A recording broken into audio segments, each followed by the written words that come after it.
Olá a todos, o vídeo hoje é sobre teoria de transvérteres, upconverters. Eu separei alguns esquemas de décadas passadas, vamos dar uma olhada na arquitetura dos esquemas e o que se faz hoje, os fabricantes que têm produtos disponíveis para o QO 100. Vamos lá? Confira na descrição do vídeo. São dezenas de links, são esquemas, artigos. Eu sou Sandro Ribeiro, PY1SAN.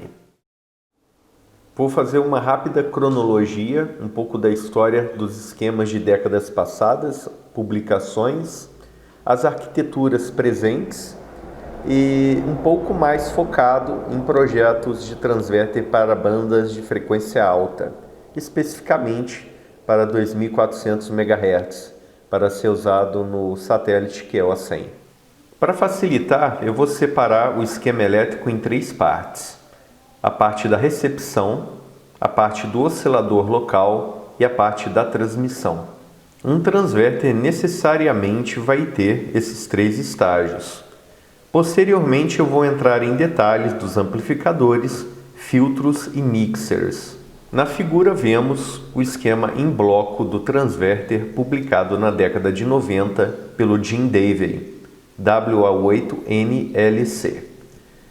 Na primeira figura temos marcado o estágio da recepção, na segunda figura está marcado o estágio da transmissão e por último está marcado o estágio do oscilador local, que serve para ambos os estágios de transmissão e recepção. Na figura, outro esquema da década de 90 do QUNY DB6NT. Podemos ver separado os estágios de recepção, transmissão e do oscilador local. Outro projeto da década de 90, um transverter para a banda de 5700 MHz. Podemos ver o estágio de recepção, transmissão e do oscilador local. Todos os transverters têm basicamente a mesma arquitetura. O que muda são os tipos de filtros, os amplificadores MMICs e os mixers. Transverters para as bandas milimétricas se tornaram bastante populares nas publicações da revista alemã Doubles Magazine. Na figura temos o esquema de um transverter para 2400 MHz usando transistores bipolares BFR96. O conceito No-Tan foi apresentado no final dos anos 80 pelo Jim Davey e pelo Steve Kostro. Eles se tornaram bastante populares em publicações da ARRL, como a QST e a QEX. O sucesso da concepção No-Tan foi que na época poucos radioamadores tinham instrumentos e equipamentos destinados a medições em 2400 MHz. Esses projetos traziam mixers e filtros impressos na placa de circuito impresso e uso massivo de amplificadores MMICs. Filtro é um estágio importante na concepção de um receptor ou de um transmissor. Eles são responsáveis para eliminar sinais indesejáveis fora da banda de interesse. Em transverters é muito usado o bandpass filter, ou filtro passa-banda.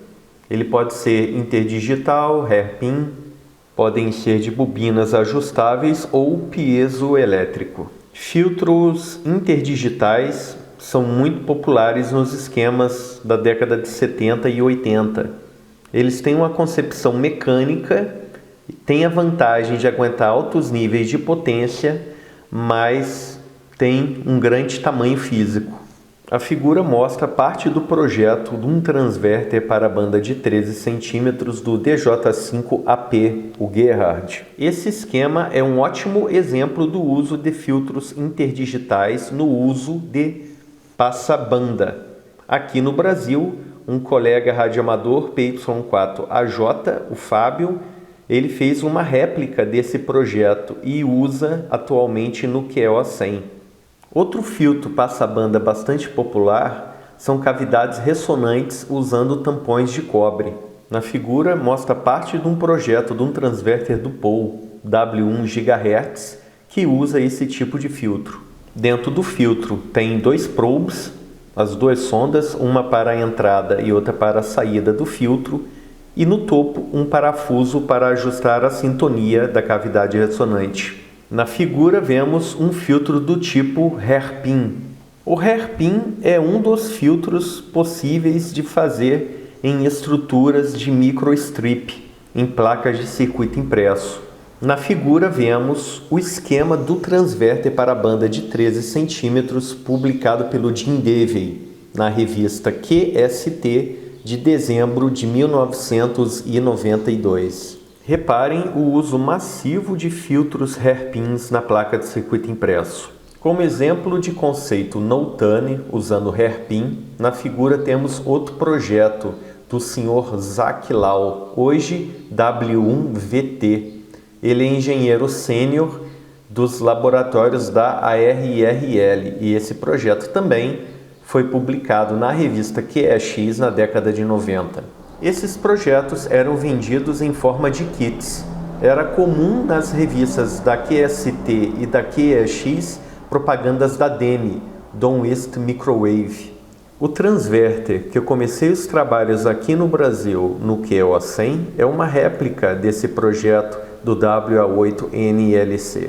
Esse projeto é um dos esquemas publicados nos links aqui da descrição desse vídeo. Os filtros Helix, fabricados pela Neocid e pela Toco, também eram muito populares nos projetos da Kiune na década de 90. Esses filtros helicoidais se assemelham bastante a uma bobina de FI, são ajustáveis. Na figura, vemos o esquema de um transverter para a banda de 13 cm, projeto do F1JGP. O último filtro que iremos abordar é do tipo SAW. São filtros que usam propriedades piezoelétricas e são muito populares nos projetos dos anos 2000. Na figura vemos parte do esquema de um up converter do F1OPA. Filtros do tipo SAW é uma ótima opção para o seu projeto moderno, pois eles se tornaram muito populares e acessíveis.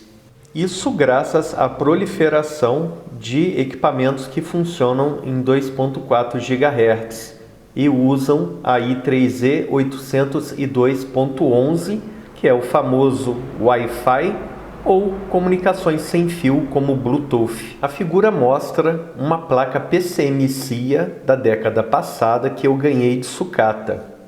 Podemos ver que nela tem 2 dispositivos SAW para 2450 MHz. Além do extremo baixo custo, outra grande vantagem desses filtros SAW é o tamanho. Repare na implementação do VK3 XDK que os filtros ocupam muito pouco espaço na placa de circuito impresso. Um dos filtros mais populares em projetos para up converter para o QO100 é o Murata SF2124E. Ele possui uma perda de inserção por volta de 3 dB e aceita sinais de até 20 dBm. Para fechar esse assunto de filtros e essa primeira parte do vídeo de arquitetura de um transverter, a seguir eu mostro uma tabela comparativa dos principais tipos de filtros apresentados. Na primeira coluna temos um filtro do tipo hairpin, a segunda um filtro helicoidal ajustável da Neocid e as outras 5 colunas são filtros do tipo SAW. Ao projetar o seu circuito, leve em conta a largura máxima de banda e as perdas de inserção, que para certos modelos de filtro SAW pode chegar até a 5 dB.